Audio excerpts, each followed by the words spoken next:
Now we're going to go ahead and begin this list with my personal 12th place pick right now for a team called Training Camp. Now, very interestingly enough, you can see on this roster, Ashley, Knox, Eunice, Winter, Noah, and Panda. First of all, if anybody from North America will recognize Ashley, Eunice, and Panda. Panda being one of the best female junglers in North America, and Ashley being one of the top female mages. Eunice, who I'm told is probably a great support, as well as used to be an NACT caster, now taking a lot of that talent and putting it into a team. A big factor that a lot of people might be noticing, there are a lot of women on this team. This is going to be NA's first all-women team, and they are setting up to try to break into the top 8 of North America. Now, the reason I put them in 12th place is because I have not seen how well they can coexist on the same team. And just because you have great players does not necessarily mean that you have great synergy with those players. But I am a fan of all of these players. I've met most of them in real life, and they're just great people, and I would love to see how well they could perform in the NACT.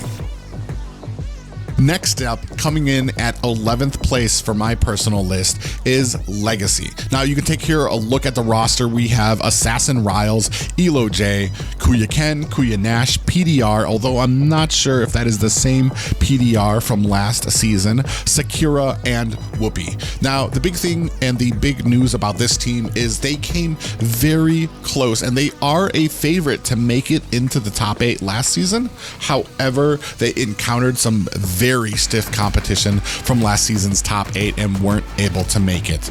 Now, there might be some differences that we're going to see here if they can try to make it into the top 16 of this season. As most people know, Assassin Riles is a big YouTuber, one of the top YouTubers here in North America. So he's put together a team, and he's definitely looking and definitely a favorite to make it into the top 8. I believe he has made it the first 1 or 2 seasons. I believe he's made it into the top 8. Somebody in the comments, go ahead and correct me if I'm wrong. I know Legacy has been in the top 8 of NACT. I just don't remember when, but I know Riles is looking to kind of make an impact here. However, he is in my 11th place just because I have not had an opportunity to see how well he plays, and he did get upset last season in the top 8, and I feel like the competition in North America is only getting stiffer. That, with a lot of comments about Riles and what other characters he can play. I know he's got a very strong Hayabusa. I know he's got a strong Leomord, but is there going to be something else outside of that that's going to be able to help push Legacy towards that top 8 in NACT? Now, this next team coming in for me at around 10th place is the Vanguard. Now, this is a personal favorite, and I think a personal favorite of a lot of people in North America who've been paying attention to the pro scene, because we've had an opportunity to see this team develop from being this uncoordinated, unskilled team in North America all the way to last season, where they broke into the top 16 and made a name for themselves. A lot of people are putting a lot of pressure on this team. You can see on there Exio, Baby Blaze, Vic, Alm, Foop, Kenshi, and Blake Cutie. A lot of people know these guys in the community. They're very big in Discord. I'm not sure if a lot of them actually stream. I know Baby Blaze from my own community as well. A lot of these guys have been workhorses in North America. And while they might not be at the tippy top of North America's pro scene, this season, a lot of eyes are on them to break into that top 8. Fortunately for me, they're going to be in 10th place because, as I said before, they were only able to make it into the top 16, and I believe competition has only stiffened this season because of that MSC prize pool. But all eyes are on them to go ahead and change our minds. The next team for me coming in at about 9th place is Team Ace. There's been a lot of talk about MOBA Wolf in the community, who is what many consider one of the top players in North America. However, he doesn't have a lot of that same recognition for the rest of the players on his team. You can see there Maxi, Sky, Moles, somewhere just like that, Nerva. He has had a lot of success in North America, and a lot of people are kind of aiming for him to try to break into the top 8 this season. We're just going to have to see how well that plays out. I have them at number 10 just because, like I said, there's been some struggles with them, and the competition has only gotten fiercer here in North America, but we're going to see how well they do this season, hopefully able to break into that top 8. Next up, coming in to our top 8, I have Novacore here. Now you can take a look at their roster. We have Ash, Shiro, Hlee, Death, Cherry, Lord Divine, Give Me Popol, Kent, and Hui. Oh, and Pampurin. Now, some of the names separately might not mean much to a lot of people. However, last season, Novacore was actually able to break into the top 8. However, because of the rules, because of either the age restriction or the ability to travel restriction, Novacore was unable to fill a roster to compete in the top 8, and their place had to be given to another team. This season, though, things look to have changed, and people are hopeful that they're going to be able to make it to the top 8 again, duplicate that success from last season, and I'm looking for it. And that's why they are kind of high on my list, because I know they have the ability. Just it happened to be that the rules were not in their favor, just because some were either too young or just weren't able to travel, which is a prerequisite to being able to be in the top 8. We need to make sure that everybody is able to get to those live finals if they do make it.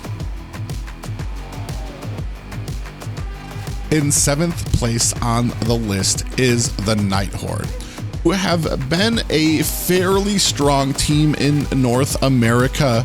The only problem, like Novacore, is they had issues with some roster members being able to make it, or when it comes to age restrictions, and a lot of their roster had to be changed from qualifiers to the regular season. So they were actually able to make it to the regular season despite a lot of roster changes, but I do feel like the roster changes that happened to them last season really kind of took a lot of steam and wind from their sails, and they ended up getting around 7th or 8th place last season in the NACT. That, combined with the fact that Nighthorde has had a few run-ins and issues with the rules, kind of may keep them at the edge of that 7th or 8th place for me when it comes to the top 8 in North America. But they have some great names in there. R, who I know used to be one of the greatest marksmen top in North America, Totnak, and Oh My Foe. So definitely looking forward to see if this team can kind of duplicate their success from last season and maybe even raise the bar. If all of them can stay together and synergize together into the top 8, I think that they might have a something to show North America in the next NACT. Now, coming in at 6th place is a personal favorite of mine, Area 77. After Gosu, before there was a BTK, there was an Area 77 who was at the top of the North America mountain.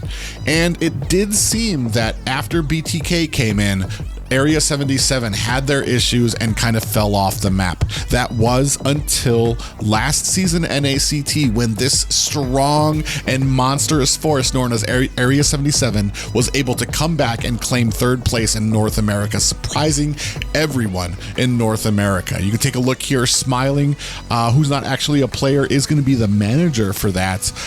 Easy Peasy, Tarzan, Mark Cutie, Yureshi, Gals Cutie, Jules Cutie, and I'm not sure who Jay is.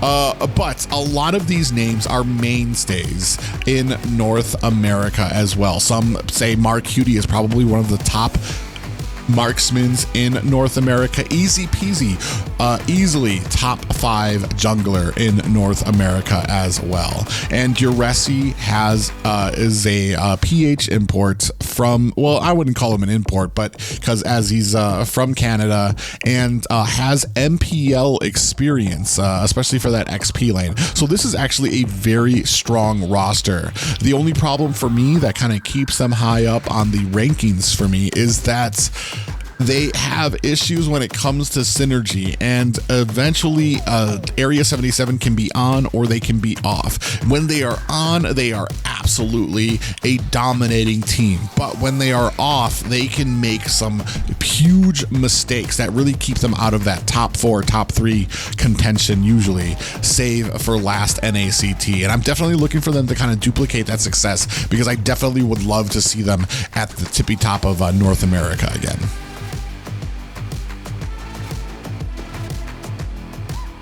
All right, ladies and gentlemen, it's time to talk about the original North America champions, Team Gosu. You can see a lot of familiar names in here. General, Paul, Reckless, even Gosu Zero going to be on the team as well. Merciless, Bami, Rithsith is the team manager, good friend, and a very good friend and an awesome person, and Breezy as well. Now, the big thing about Gosu is they have kind of, well, General in the first place. The reason that I don't have Gosu higher on the list and they are sitting at about 5th place is just because General has kind of been out of the professional scene for about a little over a year now.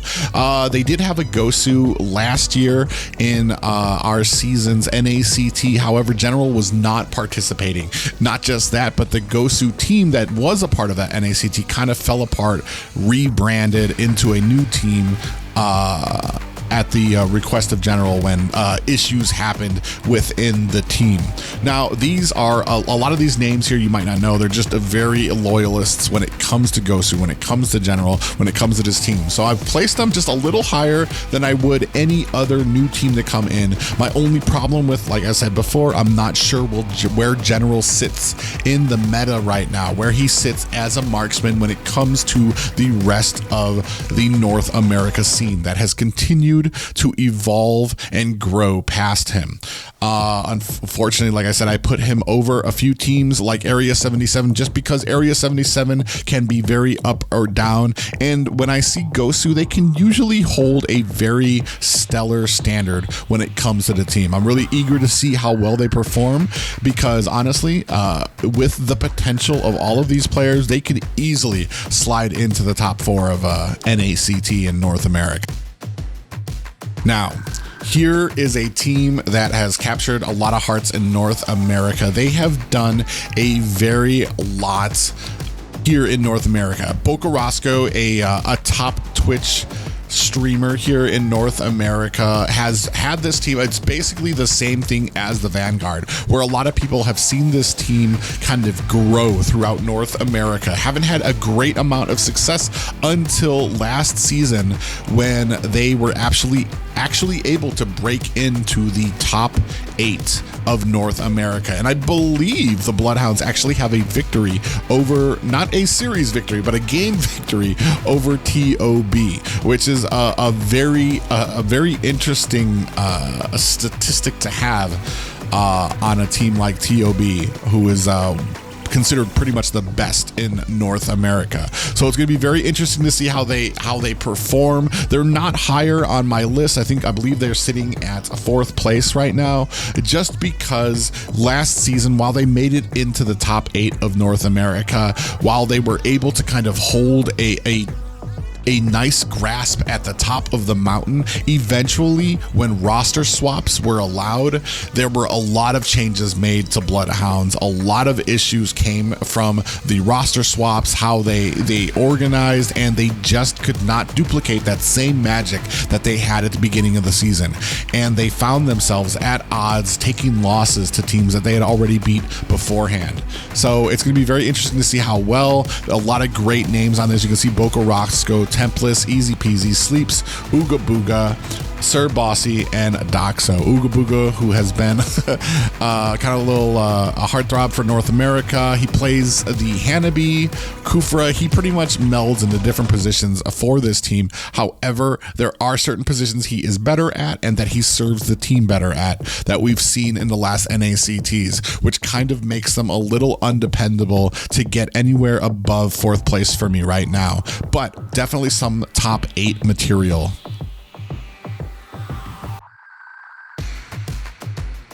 Now, this next one, we're moving on to what I consider to be third place material here right now. A lot of these names here, you can see Yato, T, Kush, Mikasa, Gina, Supermelon, and Houdini. A lot of these names, especially Lord T and Yato, part of the old BTK from last season. Kush, who has been a member of BTK, has also been a member of Ackerman, has been a great jungler for the team, as well as Gina, who is considered one of the top marksmen in North America. This team was kind of put together, I believe they used to this is basically the ashes of what was Ackerman team from 2 seasons ago, which had a very great run in NACT. However, a lot of these people didn't compete last season and weren't able to find that same type of success. Now they're all teaming together. They've been scrimming together. A lot of people have their eyes on this team, and they are kind of up there for me. I'm kind of putting them in about third place when it comes to kind of the skill level that we're going to be seeing here in North America. And I'm definitely looking out for a lot of these players to be standing out, especially Kush, who is arguably, I want to say, one of the top 3 junglers in North America. And now I believe is the time for the team that everybody has been wanting to see. BTK, and I'm not sure if they're going to be keeping that name because I know that they are looking for sponsorship. I would love for them to keep that BTK name, but let me tell you here, this right now is a star-studded roster. We can just go down the line here. Basic, probably one of the top 3 marksmen in North America, part of the original OP, part of Avalon, which was able to actually defeat Mobazane last season in a star-studded match in the semifinals of last season's NACT. He can be a menace, although sometimes I believe he can be kind of a double-edged sword on that marksman where he can kind of try to go off, solo push towers, and he either has the greatest of luck and is able to kind of get that tower pushing on, or he can get caught in the lane alone and not helping his team. And that can kind of, I mean, it's just those types of risks you have to take to be a top marksman in North America. We can save, well, I guess we're just gonna go down the line. Mobazane, the poster boy for North America, considered by many the top jungler in North America, and I want to say at the very least, he's probably one of the hardest workers in North America with years of experience behind him despite his very young age. He has had a great run at M3, a great run at M4, however, has not had the same success here in North America as TOB has been like a constant thorn in his side, and he has had to kind of create different teams for BTK to try to match up in North America. This season, though, I want to say you're going to see a lot less pressure on Zane because he is no longer the only person on his team with world stage experience. You've got Basic, you've got Cole World, who has been at the finals of NACT a year ago. Yellow, who just got done with international stage experience. There are a lot of people on this team with experience, so to take a lot of that pressure off of Zane, who didn't have the most stellar season last season because he had this constant, I believe he was doing a lot for the old BTK team, and we're definitely looking to see him kind of fill out here on this next team. Coming up next, we have Cole World, who is going to be playing the Roam. He's my only questionable part about this, despite how well I like Cole World. He's a great dude. I've met him in person at the very first NACT that we had in Las Vegas. But the problem is he was playing marksman back then. I believe a year after that, he was trying to get into the mage position, possibly for another team, and now he's going to be playing Roam. And I mean, it comes to play when you're kind of practicing so many different roles. You become good on these roles, but are you a master of that role? And especially when you're talking about the top of NA, you're going to be going up against people like Shark, who are just absolutely astonishing in that Roam position. So he's going to have some very big shoes to fill in there, but if anybody can do it, I'll bet Cole World can. Next up on the line is Nicolette, who is not the top female mage in North America. I would argue the top mage in North America, sans male or female. Unfortunately, she did not compete in last NACT, which I was very disappointed in, because she had a great run as the mage in Ackerman the season before in NACT, and I believe this is probably one of the strongest pickups that Zane has had for BTK in that mage position. Next up on the road, we have Mielo, who was on the Ohio Brothers last season. While he kind of came out from nowhere, he's had some great seasons, played with his friends in NACT. He's made it to some of the top teams. Last season in the Ohio Brothers, there was a lot of critiques on him in that XP lane and how well he could perform, especially when it came to an international stage.